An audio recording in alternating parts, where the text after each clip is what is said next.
Hey, buddy, hit that subscribe. Just a sec for you, but it means the world to me. I turned 68 on a quiet Saturday, the kind of birthday that doesn't make noise anymore. No balloons, no big plans, just another year stacked onto a long life. The trees outside my house had already dropped most of their leaves, and the air carried that sharp fall chill that reminds you winter's coming whether you're ready or not. I woke up alone, same house, same routine, same silence I've been living with since my wife passed a few years back. At this age, birthdays aren't about celebration. They're about survival. You wake up, stretch your back, and think, okay, still here. Around midday, the doorbell rang. That alone caught my attention. Nobody ever just drops by anymore.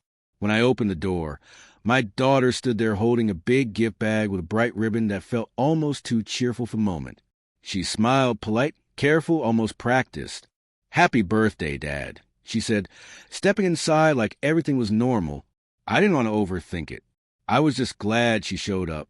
Inside the bag was a brand new tablet, still sealed, sleek, and expensive looking.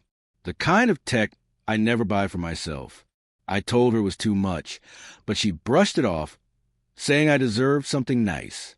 She talked about how it would help me stay connected, read, manage things, video call, all that modern stuff. I won't lie, my chest felt warm. For a moment, I thought maybe this was her way of reconnecting. Maybe this was a fresh start. We ate lunch together, talked about small things, my health, appointments, day-to-day life. She asked a lot of questions. At the time, it felt like concern. Looking back, it felt more like she was taking notes. Still, when she left, I felt hopeful. I spent the evening trying to figure out the tablet, tapping buttons like I knew what I was doing. I plugged it in to charge that night, set it on the table, and went to bed thinking maybe things are finally turning around. A few days later, I drove to see my grandson in the city. He works in cybersecurity, real sharp kid, scary smart. I figured he could help me set things up properly. He took the tablet, started poking around, real casual at first. Then his whole vibe changed. His hands slowed. His face went pale. He asked where I got it. When I told him it was from my daughter, he didn't say anything for a long second. That's when he dropped it on me. He said the tablet wasn't clean. Someone had messed with it before it was ever opened. Not a glitch. Not a factory mistake. This thing had surveillance software installed. Serious stuff.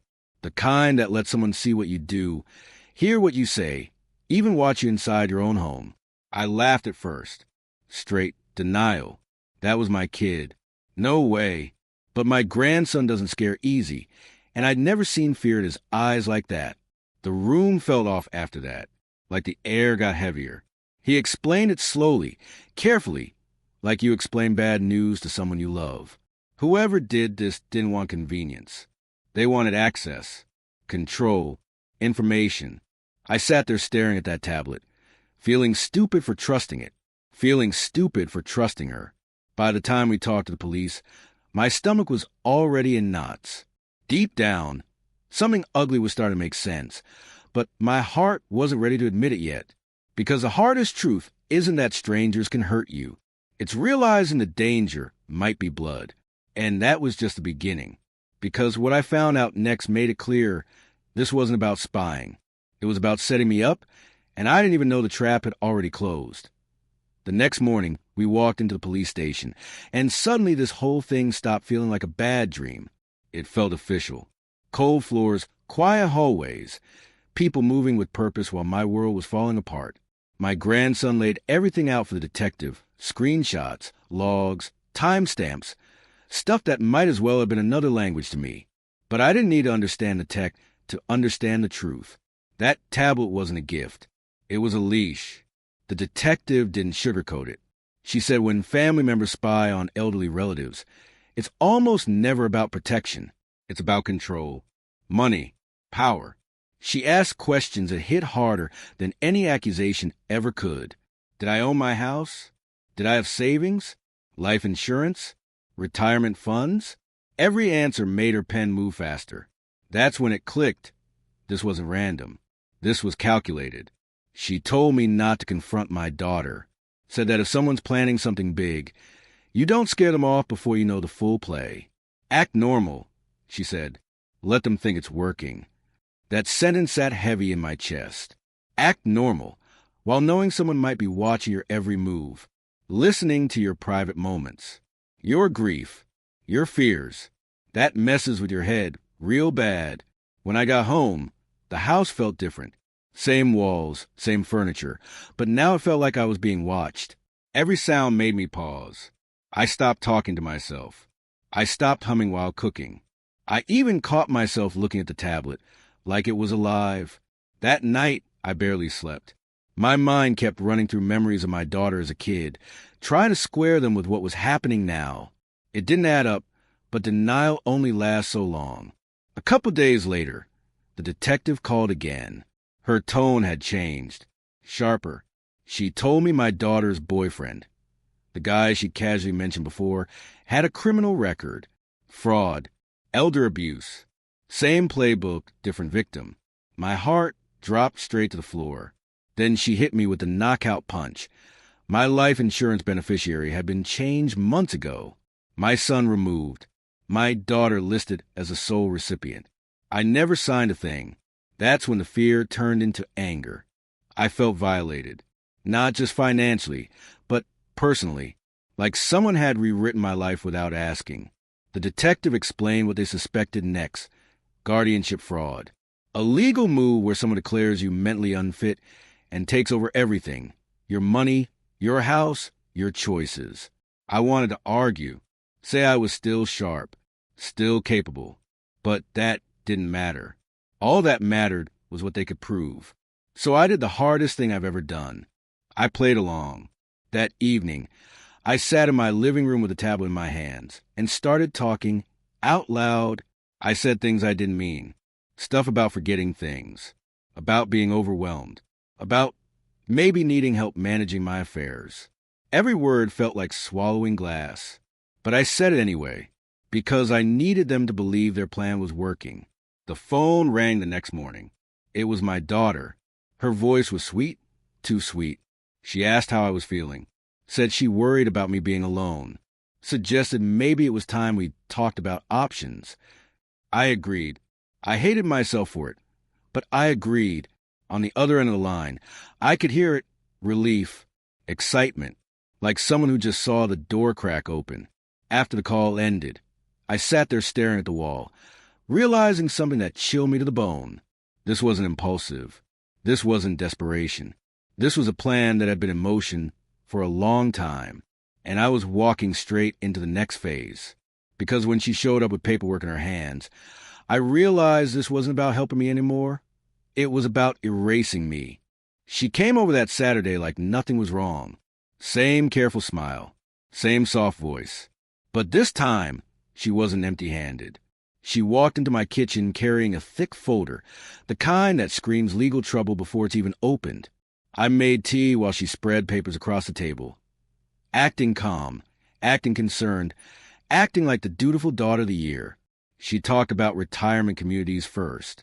Just options, she said. Places that handle everything for you. Meals, bills, appointments. She made it sound comforting, like a vacation that never ends. But all I saw were cages with nicer curtains. Places where people slowly disappear while someone else runs their life. I nodded anyway, play my role. The confused old man, the one who didn't trust his own memory anymore. Then she slid the Real document toward me. Power of attorney. She said fast, casual, like it was no big deal. Just in case, she said, purely precaution. Claimed I'd still be in control, that she'd only help if I needed it. I almost laughed. Almost. Because I knew what that piece of paper really was. It wasn't help. It was a loaded gun pointed at my future. I pretended to hesitate, asked dumb questions, let my voice shake. I watched her eyes closely while I did it. That's when I saw it. Not love, not concern, but impatience.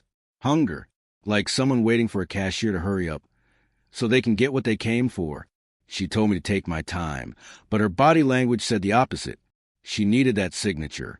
After she left, I didn't sit down. I didn't breathe easy. I photographed every single document and sent them straight to the detective. Then I went down to the basement, to a filing cabinet I hadn't touched since my wife passed. That cabinet was her territory. She kept everything organized, neat, labeled. I'd avoided it because opening those drawers felt like reopening grief. But something told me the answers were already there. I went through folders slowly, one by one. Tax records, insurance policies, old letters. Then I found it, an unmarked folder stuffed where it didn't belong. Inside were documents that made my hands shake.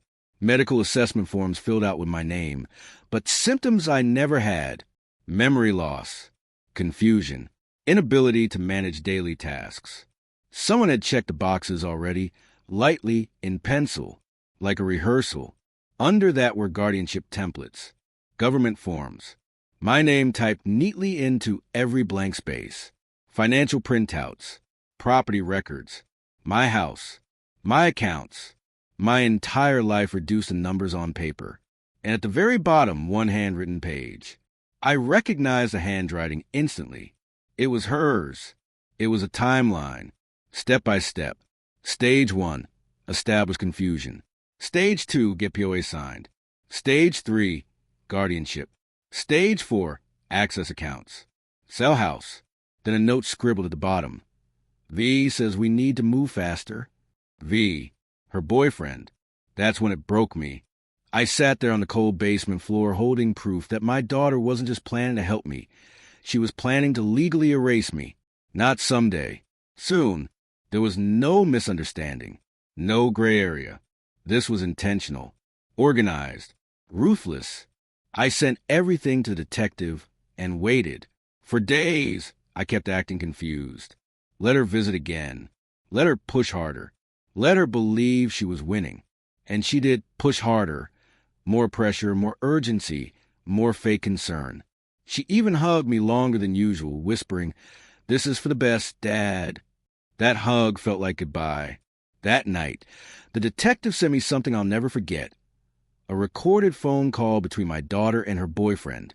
They talked about my house, my money, my life like it was inventory. He laughed and said I was too old to catch on. She hesitated for half a second, then agreed. I didn't cry. I went numb, because the next meeting was already scheduled, and it was a moment they thought they'd finally won. The meeting was set for Wednesday morning. My daughter picked the law office herself. Small place, quiet building, the kind where paperwork moves fast and questions move slow. She met me in the parking lot, smiling like this was a win she'd already counted. "Ready, Dad?" she asked, all cheerful. I nodded, played the part. Inside, though, my heart was beating like it knew this was war. We sat in a conference room with beige walls and bad lighting. The lawyer walked in carrying a stack of documents thicker than a phone book. Power of attorney forms, banking authorizations, health directives. Every page designed to hand my life to someone else with a few strokes of a pen. He slid the papers toward me and pointed to the signature lines like it was just another Wednesday. I picked up the pen. Then I set it down. I told him I had questions. Real questions. My daughter's smile twitched. The lawyer tried to rush me. Said everything was standard. That word again. Standard. That's when I looked straight at my daughter and asked her why my life insurance beneficiary had been changed without my consent. Why medical forms existed describing illnesses I didn't have. Why her boyfriend had a history of doing this exact same thing to other seniors. The color drained from her face. Before she could answer, the door opened. A detective walked in, followed by uniformed officers. The room went dead silent. The air felt thick enough to choke on. They read my daughter her rights right there at the table she thought would secure her future. Fraud, forgery, conspiracy to commit elder abuse. Each word landed like a hammer. She broke down fast, crying, begging, saying she was desperate, saying she didn't mean to hurt me, saying he made her do it. The lawyer sat frozen, realizing his easy paperwork just turned into a legal nightmare. I didn't yell. I didn't curse. I just told her the truth, that if she'd asked for help, she would have had it. Instead, she chose to take. They let her out in handcuffs. Her boyfriend was arrested later that day. tried to run, didn't get far. Turns out he'd been doing this for years, using relationships to access family money, grooming people into betraying their own blood. My daughter wasn't his first partner, just his latest. The case dragged on for months. Court dates, evidence, paper trails. I didn't attend the trial. I could have watched my own child be judged, even if she deserved it. He got prison time. She got probation and restitution, a record that'll follow her forever. I filed a restraining order, changed every password, updated my will, locked everything down like a man who learned too late that trust can be weaponized. Life didn't magically go back to normal after that. It got quieter, heavier. My son flew in later that year. We sat in the backyard, watching the sun go down over the garden my wife planted years ago. He asked if I missed her. I told him I missed who I thought she was, not the woman who tried to take my freedom one signature at a time. I turned 69 without gifts, no surprises, no boxes, and honestly, I was good with that, because the real damage wasn't what they tried to steal, it was what they broke, and the warning I wish I'd heard sooner. After everything wrapped up, people kept asking if I was okay. That's a funny word. Okay compared to what? I still had my house, my money, my freedom, but something else was gone. Something you don't get back once it's broken. Trust.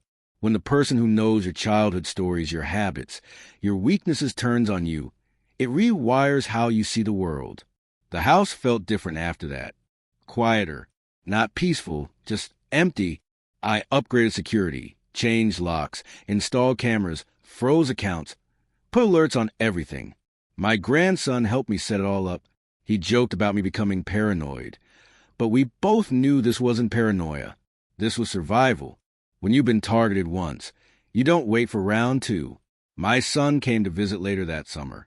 We talked about what happened, about his sister, about how things went so sideways.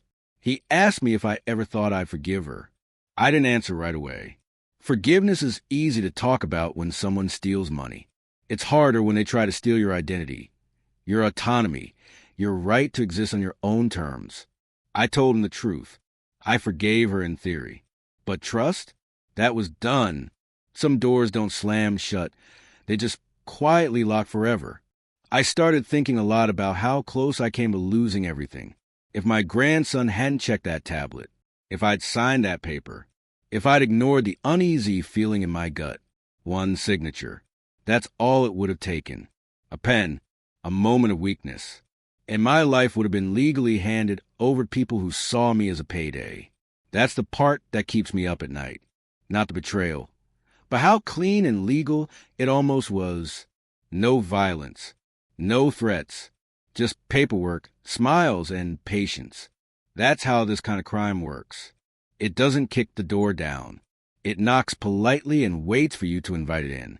I share this story now for one reason only, not sympathy, awareness, because this doesn't just happen to other people.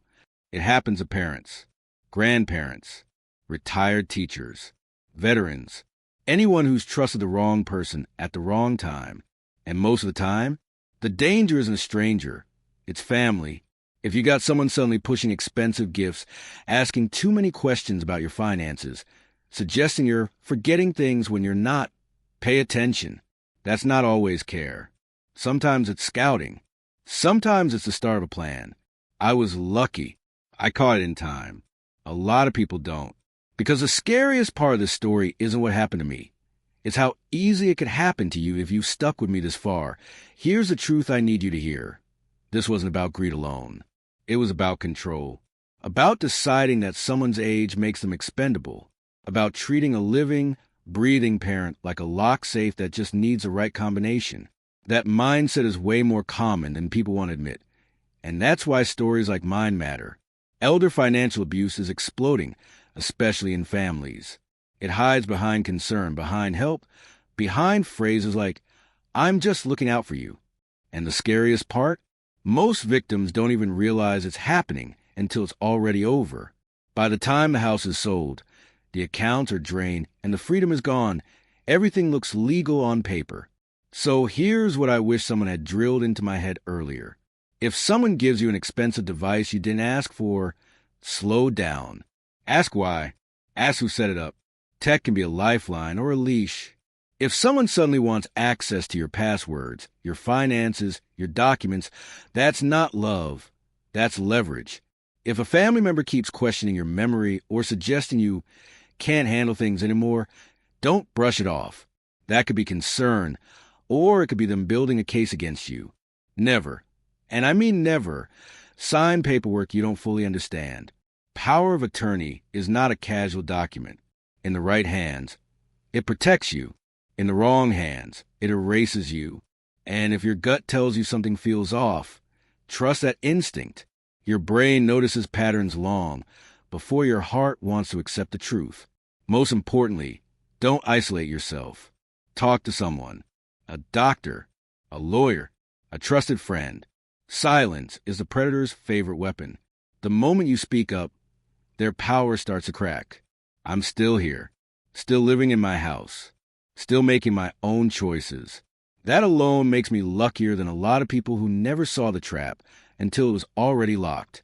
Some mornings I wake up and everything feels normal for a split second. Then the memory hits. And yeah, it hurts. But I'd rather live with pain than live without freedom. So if you're watching this and something in your life suddenly feels off, don't ignore it. Protect yourself. Protect your parents. Protect your future. Because sometimes the most dangerous weapon isn't a stranger in the dark. It's a birthday gift wrapped with a smile from someone who calls you dad.